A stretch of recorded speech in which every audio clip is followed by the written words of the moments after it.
જૈન સંઘ નૂતન ઉપાશ્રયનું ભૂમિપૂજન કરાયું। ભુજ નજીક જૈનોના વર્ધમાન નગર મધ્યે શ્રી ખરતરગજ જૈન સંઘ નૂતન ઉપાશ્રયનો ભૂમિપૂજનનો કાર્યક્રમ પરમ પૂજ્ય આચાર્ય ભગવંત શ્રી યશો વિજય સુરી મહારાજ સાહેબની શુભ પાવન નિશ્રામાં યોજાયો હતો। પૂજ્ય શ્રીઓ વર્ધમાન નગરની પાવનધરા પર પધારતા શ્રી વર્ધમાન નગર જૈન સંઘ દ્વારા વાજતે ગાજતે સામયું કરાયું હતું। સામૈયામાં વર્ધમાન નગર અધ્યક્ષ રાહુલ મહેતા, મંત્રી હસમુખ વોરા, ભુજ ખરતરગજ જૈન સંઘ પ્રમુખ રજની પટવા, એલપી શાહ, ચેતનભાઈ સંઘવી તેમજ હસમુખ શાહ, અતુલ શાહ, કિરીટ શાહ, પ્રબોધ મુનવર, દર્શક શાહ, વીરેન સંઘવી તથા શ્રાવક શ્રાવિકાઓ વિશાળ સંખ્યામાં જોડાયા હતા। ઉપાશ્રય પહોંચી પૂજ્યશ્રીએ માંગલિક શ્રવણ કરાવતા જણાવ્યું હતું કે ચાતુર્માસની રંગોળી રચાયા બાદ આન્યબિલની રંગોળી રચાઈ અને હવે વર્ધમાન નગર મધ્યે શ્રી ખરતરગજ જૈન સંઘ નૂતન ઉપાશ્રયનું ભૂમિપૂજન થઈ રહી છે।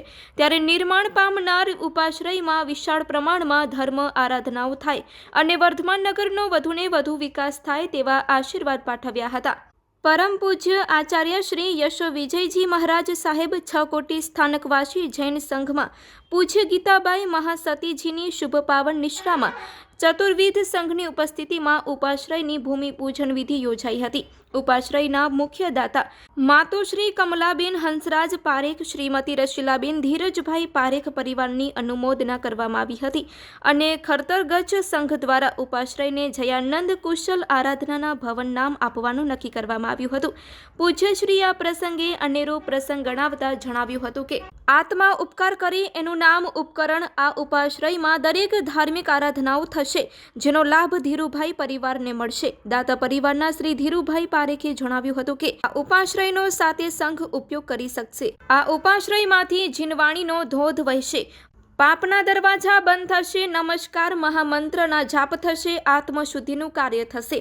આ પ્રસંગે આરસી શાહ, દીપક મહેતા, નલિનબેન શાહ, રીટાબેન પટવા, શાલીભદ્રભાઈ, જયેન્દ્ર શાહ, દિનેશભાઈ, ભદ્રેશ્વરભાઈ, દીપક લાલન તેમજ વિમલ મહેતા, નીતિનભાઈ શાહ, અરવિંદભાઈ સહિતના આગેવાનો અને શ્રાવક શ્રાવિકા વિશાળ સંખ્યામાં ઉપસ્થિત રહ્યા હતા।